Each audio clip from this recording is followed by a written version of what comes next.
రాకాలోకంకి స్వాగతం. మిత్రులారా, మహారాష్ట్ర, జార్ఖండ్ ఈ రెండు రాష్ట్రాల అసెంబ్లీ ఎన్నికలు దానికి సంబంధించినటువంటి ఓటింగ్ ప్రక్రియ పూర్తయిపోయింది. మహారాష్ట్ర మొత్తం ఒకే విడత పోలింగ్ జరిగింది 20వ తారీఖు నవంబర్ 20వ తారీఖున. జార్ఖండ్ 2 విడతలుగా జరిగింది. రెండవ విడత పోలింగ్ 20వ తారీఖున పూర్తయింది. ఓట్ల లెక్కింపు 23వ తారీఖున చేపట్టడం జరుగుతుంది. ఫలితాలు మధ్యాహ్నం నాటికి వెలువడవచ్చును. ఎప్పట్లాగే ఎగ్జిట్ పోల్స్ ఫలితాలు వచ్చినాయి. ఎగ్జిట్ పోల్స్ ఎక్కువగా బీజేపీకి వైపే మొగ్గు చూపిస్తున్నాయి. 1-2 ఎగ్జిట్ పోల్స్ మాత్రము జార్ఖండ్ లోపల జార్ఖండ్ ముక్తి మోర్చా నాయకత్వంలో ఉన్నటువంటి కూటమి విజయం సాధిస్తుందని, మహారాష్ట్రలో మహావికాస్ అఘాదీ శివసేన ఉద్ధవ్ ఠాక్రే, అదేవిధంగా శరద్ పవార్ గ్రూపు కాంగ్రెస్ పార్టీల కూటమి గెలిచే అవకాశం ఉందని చెప్తోంది. కానీ మిగతా అన్నీ కూడా ఎక్కువ భాగం బీజేపీ గెలుస్తుందని, బీజేపీ నాయకత్వంలో ఉన్నటువంటి కూటమి శివసేన ఏకనాథ్ షిండే గ్రూప్, అదేవిధంగా అజిత్ పవార్కి చెందినటువంటి నేషనలిస్ట్ కాంగ్రెస్, బీజేపీల కూటమి గెలుస్తుందని చెప్తున్నాయి.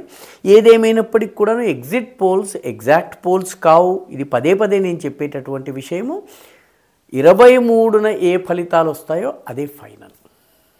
అయితే ఓవరాల్గా ఉన్నటువంటి మూడ్ని, ప్రజా సెంటిమెంట్ని, ప్రజలు ఏ రకంగా భావిస్తున్నారన్నటువంటి ఒక స్థూలమైనటువంటి బ్రాడ్ ఇండికేషన్ మాత్రమే ఎగ్జిట్ పోల్స్ ఇవ్వగలవు. ఎన్నికల ఫలితాల వరకు వచ్చేటప్పటికీ వివిధ కాన్స్టిట్యువెన్సీల యొక్క ఫలితాలు, అక్కడ ఉన్నటువంటి కులాల డైనమిక్స్, అక్కడ ఉన్నటువంటి కార్యకర్తల పనితీరు, లేకపోతే పార్టీల ప్రచార సరళి, అక్కడే అనేక స్థానిక అంశాలు, ఇవి కూడా పెద్ద ఎత్తున ప్లేలోకి వస్తాయి. దీనికి ఒక తాజా ఉదాహరణ మీకు ఇస్తాను. 2024 లోక్సభ ఎన్నికల్లో ధులే లోక్సభ నియోజకవర్గం, ఈ నియోజకవర్గంలో 6 అసెంబ్లీ సెగ్మెంట్స్ ఉన్నాయి. ఈ 6 అసెంబ్లీ సెగ్మెంట్స్లో 5 అసెంబ్లీ సెగ్మెంట్స్లో బీజేపీ పూర్తి ఆధిక్యత కనపరిచింది. దీనిలో 1,90,000 ఓట్ల మెజారిటీ సంపాదించింది. 6వ నియోజకవర్గం ఏదైతుందో మాలెగావ్ సెంట్రల్. ఈ మాలెగావ్ సెంట్రల్లో బీజేపీకి మొత్తము అసెంబ్లీ నియోజకవర్గంలో 5,000 ఓట్లు మాత్రమే వచ్చినాయి. దాదాపు 2 లక్షల ఓట్లు కాంగ్రెస్ పార్టీ అభ్యర్థికి పడ్డాయి. సో ఈ 1,90,000 ఓట్ల మెజారిటీని దాటడమే కాకుండా ఒక 6-7 ఓట్ల మెజారిటీతో ధులేలో బీజేపీ ఓడిపోయింది. అంటే ఈ 5 అసెంబ్లీ సెగ్మెంట్స్ని మాత్రమే లెక్కలోకి తీసుకుని సర్వే చేసినటువంటి వ్యక్తికి బీజేపీ గెలుపు కనిపిస్తుంది. ఈ 6వ నియోజకవర్గం ఒక్కటే పరిగణలోకి తీసుకున్నటువంటి వ్యక్తికి కాంగ్రెస్ గెలుపు ఖాయం కనిపిస్తుంది. కాబట్టి ఎగ్జిట్ పోల్స్ యొక్క ఫలితాలలో పెద్దగా సంతోషించాల్సింది లేదు, పెద్దగా విషాదపడాల్సింది లేదు. ఎన్నికల ఫలితాలు, వాస్తవ ఫలితాలు వచ్చేంత వరకు మనకి ఈ సస్పెన్స్ తప్పదు. విశ్లేషణ కోసము, సమయం గడపడం కోసం ఎగ్జిట్ పోల్స్ అని మనం భావించవచ్చు. హర్యానా దీనికి తాజా ఉదాహరణ. హర్యానాలో అసలు ఎవరు కూడాను బీజేపీ గెలుస్తుందని చెప్పలేదు, ఒక్క సర్వే సంస్థ కూడా. కానీ హర్యానాలో బీజేపీ ఘన విజయం సాధించింది. కాబట్టి ఎగ్జిట్ పోల్స్లోకి పోకుండా ఈసారి ఎన్నికల్లో 2-3 ఆసక్తికరమైన విషయం, ఇటు జార్ఖండ్ కావచ్చును, ఇటు మహారాష్ట్ర కావచ్చును. మహారాష్ట్రలో రోజంతా పోలింగ్ మందకొడిగా ఉంది. కానీ 3 గంటల తరువాత పోలింగ్ హఠాత్తుగా పెరిగింది, పోలింగ్ శాతం పెరిగింది, వేగం పెరిగింది. 5 గంటల ప్రాంతానికి చాలా చోట్ల ఓటర్లు బారులు తీరి నిలబడి ఉన్నారు. కాబట్టి గత అసెంబ్లీ ఎన్నికల్లో జరిగిన పోలింగ్ కన్నా కూడాను ఎక్కువ పోలింగ్ జరిగే అవకాశం ఉందన్నది పరిశీలకుల అంచనా. కరెక్ట్ ఫిగర్ అనేది ఎన్నికల సంఘము అన్ని అంశాలను పరిగణలోకి తీసుకున్న తర్వాత బయటకు తెస్తుంది. కానీ ఓవరాల్గా ఈసారి మహారాష్ట్రలో ఓటింగ్ శాతము గణనీయంగా 1-1.5% పెరిగినట్టుగా కనిపిస్తోంది. కనీసం ఫైనల్ ఫిగర్స్ వచ్చేంత వరకు ఈ రకంగా మనం చెప్పవచ్చు. అదేవిధంగా జార్ఖండ్లో పోలింగ్ శాతం గతం కన్నా చాలా ఎక్కువగా పెరిగింది. ముఖ్యంగా ట్రైబల్ ఏరియాస్లో పోలింగ్ పెరిగింది, నాన్ ట్రైబల్ ఏరియాస్లో కూడా పోలింగ్ పెరిగింది. సో ఈ పోలింగ్ శాతం పెరగడం ఏదైతే ఉందో, గత లోక్సభ ఎన్నికలతో పోల్చినా, లేకపోతే గత అసెంబ్లీ ఎన్నికలతో పోల్చినా కూడాను పోలింగ్ శాతం కనుక పెరిగినట్టయితే ఏం జరుగుతుంది, ఇదే అసలు కథ. ఎందుకంటే ఈ 1 to 1.5% మహారాష్ట్రలో ఒక 4 నుంచి 5% గనక జార్ఖండ్లో పెరిగినట్టయితే ఈ పెరిగిన ఓట్ల శాతం ఎవరికి లభిస్తుంది అన్నదే ఈ 2 రాష్ట్రాల ఎన్నికల అసలు కథ. ఇది మనము గమనించాల్సినటువంటి అవసరం ఉంది. ఎందుకంటే ఈసారి బీజేపీ దానితో పాటు ఆర్ఎస్ఎస్ చాలా పెద్ద ఎత్తున ప్రచారం చేశాయి. మహారాష్ట్రలో ముస్లిం ఓట్లు పెద్ద ఫ్యాక్టర్ కాదు. లోక్సభ ఎన్నికలకు వచ్చేటప్పటికి అది ఫ్యాక్టర్, కానీ అసెంబ్లీ ఎన్నికలకు వచ్చేటప్పటికి ఒక 28 స్థానాల్లో మాత్రమే ముస్లిం ఓటర్లు కీలకంగా ఉంటారు. అందులో 19 సీట్లు ఓన్లీ ముస్లిం క్యాండిడేట్లు గెలుస్తారు. తమాషాగా ఉలేమా కౌన్సిల్ ఈ 19 సీట్లలో 15 సీట్లలో 14 సీట్లలో మజ్లిస్కి, 5 సీట్లలో సమాజ్వాదీ పార్టీకి మద్దతు ఇచ్చింది. ఈ మిగతా ముస్లింలు గెలవకుండా ముస్లిం ఓట్లు గణనీయంగా ఉండేటటువంటి స్థానాలు ఒక 8-10 ఉన్నాయి. అవి కాక మిగిలిన నందుర్బార్ ఇటువంటి కొన్ని ఉన్నాయి. ఇవి కాక మిగిలిన స్థానంలో ముస్లిం ఓట్లు తక్కువ. ఈ ముస్లిం ఓట్లు లేని అన్ని స్థానాల్లో కూడాను ఉలేమా కౌన్సిల్ కాంగ్రెస్కి చెందినటువంటి మహావికాస్ అఘాదీకి మద్దతు పలికింది. అంటే ఉలేమా కౌన్సిల్ పథకం ఏమిటి? ఉలేమా కౌన్సిల్ కాంగ్రెస్ పార్టీకి పూర్తి మెజారిటీ రావద్దు, ప్రభుత్వం ఏర్పాటు చేసేందుకు 14 మంది ఎంఐఎం ఎమ్మెల్యేలు, అదేవిధంగా 5 సమాజ్వాదీ పార్టీ ఎమ్మెల్యేల మద్దతు పైన కాంగ్రెస్ ప్రభుత్వం ఉండాలని కోరుకుంటున్నట్టుగా కనిపిస్తోంది.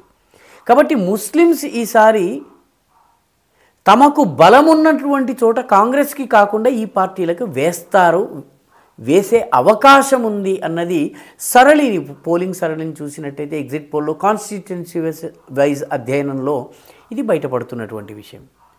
కాబట్టి పోలింగ్ శాతము పెరిగినా కూడా అది కాంగ్రెస్కి లభిస్తుందా? ఇది మొట్టమొదటి ప్రశ్న. రెండవది, హిందూ ఏరియాస్లో పోలింగ్ బాగా పెరిగింది. ధులే వంటి ప్లేసెస్లో కానీ మిగతా ప్లేసెస్లో కానీ ప్రజలు ఊరేగింపుగా వచ్చి ఓట్లు వేయటము, పెద్ద సంఖ్యలో వచ్చి ఓటు వేయటము, జార్ఖండ్లో కూడాను గిరిజన ప్రాంతాల్లో పెద్ద ఎత్తుగా ఓటు వేయటము, ఇవన్నీ కూడాను ఈసారి ముఖ్యంగా బటోగే తో కటోగే, ఏక్ రహోగే తో సేఫ్ రహోగే అన్నటువంటి ప్రచారం ఏదైతే బీజేపీ చేసిందో దానివల్ల ముస్లిం ఓట్ల పోలరైజేషన్కి ప్రతిక్రియగా హిందూ ఓట్లలో వచ్చినటువంటి స్పందన, వాళ్ళ యొక్క కౌంటర్ పోలరైజేషన్ దీనివల్ల జరిగిందా అన్నది ఒక ముఖ్యమైనటువంటి పాయింట్. ఇదే గనక జరిగితే బీజేపీకి ఇది బాగా కలిసి వచ్చే అవకాశం. ఇది జరిగిందా లేదా అన్నది మనకి 23వ తారీఖున తెలుస్తుంది. కానీ ఓవరాల్గా అయితే ఇది ఒక కీలకమైనటువంటి ట్రెండ్. ముఖ్యంగా దక్షిణ జార్ఖండ్లో గిరిజన ప్రాంతంలో బంగ్లాదేశీ ముస్లింల సంఖ్య పెరగడము, దాని ప్రభావము సగటు గిరిజన ఓటర్ల మీద చాలా పెద్ద ఎత్తున ఉండడము. కాబట్టి ఈ గిరిజన ఓటర్లు బీజేపీ వైపు రావచ్చును. అదేవిధంగా మహారాష్ట్రలో కూడాను ముస్లిం ఓట్ల కోసము కాంగ్రెస్ యొక్క వెంపర్లాట కానీ, ఉద్ధవ్ ఠాకరే వెంపర్లాట కానీ, ముస్లిం ఓటర్లు సిద్ధి వినాయక టెంపుల్ దగ్గర నుంచి అన్నీ కూడాను వక్ఫ్ ప్రాపర్టీలని మాట్లాడటము, వీటన్నిటి వల్ల వచ్చినటువంటి ఒక రియాక్షన్ హిందూ కౌంటర్ పోలరైజేషన్కి కనుక దారి తీసినట్లయితే బీజేపీ ఘన విజయం సాధిస్తుంది, మంచి మెజారిటీ సాధిస్తుంది. అంతేకాకుండా ఈసారి ఆర్ఎస్ఎస్ కూడా చాలా ప్రత్యేకంగా చాలా అట్టడుగు స్థాయికి వెళ్ళి బస్తీ వారీగా, ప్రొఫెషన్ వారీగా, వీధుల వారీగా, రకరకాల కులాల వారీగా చిన్న చిన్న సమావేశాల్ని ప్రబోధన్ మంచ్ అనేటటువంటి మంచి పేరు ఒక వేదిక ఆధారంగా ప్రచారం చేసింది. 3 అంశాలని ముందుకు తీసుకెళ్ళింది. 1, ఓటు తప్పనిసరిగా వేయండి. 2, నోటాకి ఓటు వేయద్దు, ఎందుకంటే నోటాకి వేసిన ఓటు మురిగిపోతుంది, ఉపయోగం లేదు.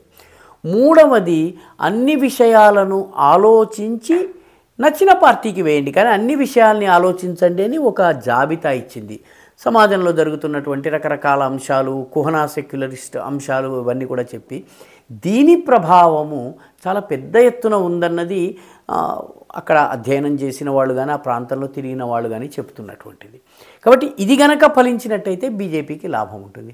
అయితే ఇటు మహారాష్ట్ర కానీ, ఇటు జార్ఖండ్ కానీ, జార్ఖండ్ ముక్తి మోర్చాను కానీ, ఇటు మహారాష్ట్రలో ఉన్నటువంటి మహావికాస్ అఘాదీని కానీ అంత తేలిగ్గా తీసి పారేయలేని పరిస్థితి.